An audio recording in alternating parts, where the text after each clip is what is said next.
You've got to put yourself in the butcher's shoes. You're General Friedrich Wilhelm Müller, one of two German commanders on the Greek island of Crete. Hitler is worried that something terrible is about to happen right under your nose, something that could severely damage the German offensive. But you've got it all under control. The island is small, and your manpower is huge. You've got 100,000 seasoned troops, with search planes prowling the mountains and patrol boats monitoring the beaches. You've got the Gestapo at your service, and you're scary enough to be called the Butcher. No one is going to mess with you. And then you wake up on the morning of April the 24th, 1944, to discover the other you is gone. Your fellow commander, General Heinrich Kreiper, has disappeared.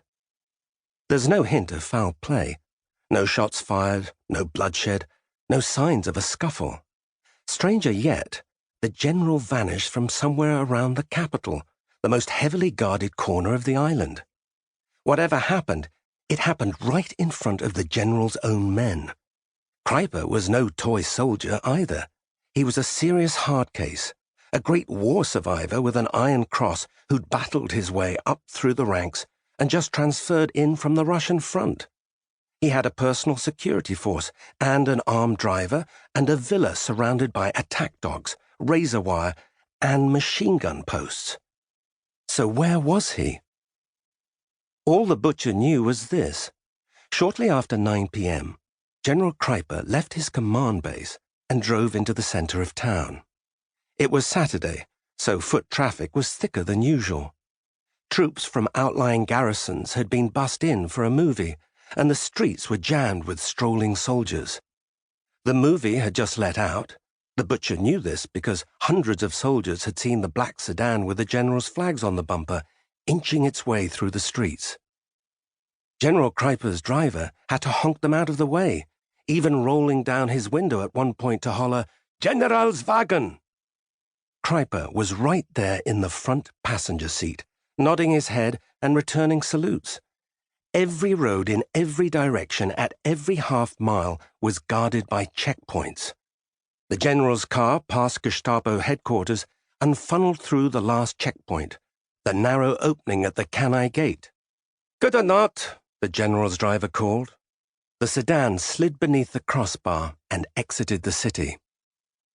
Early the next morning, the general's car was discovered on a scruff of beach just outside the city.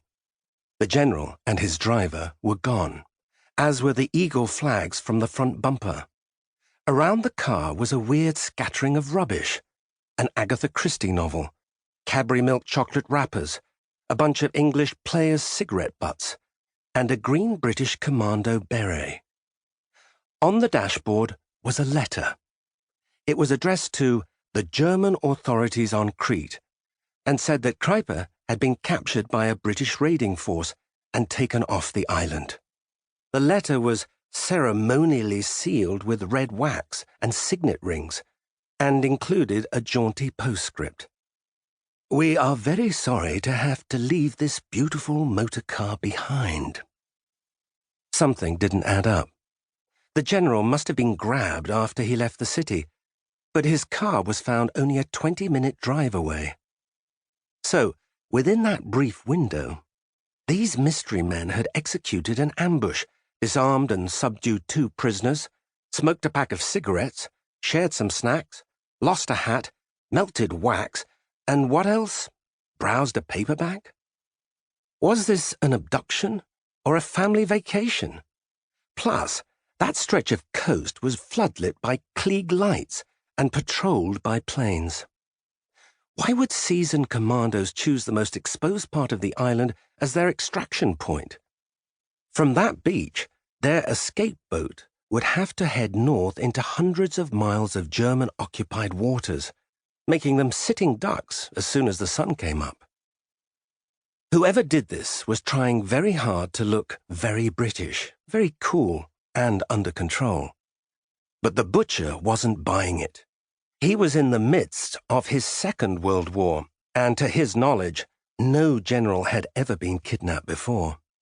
There was no precedent for this sort of thing, no tactics, so they had to be making it up as they went along, which meant that sooner or later they'd make a blunder and fall right into his hands.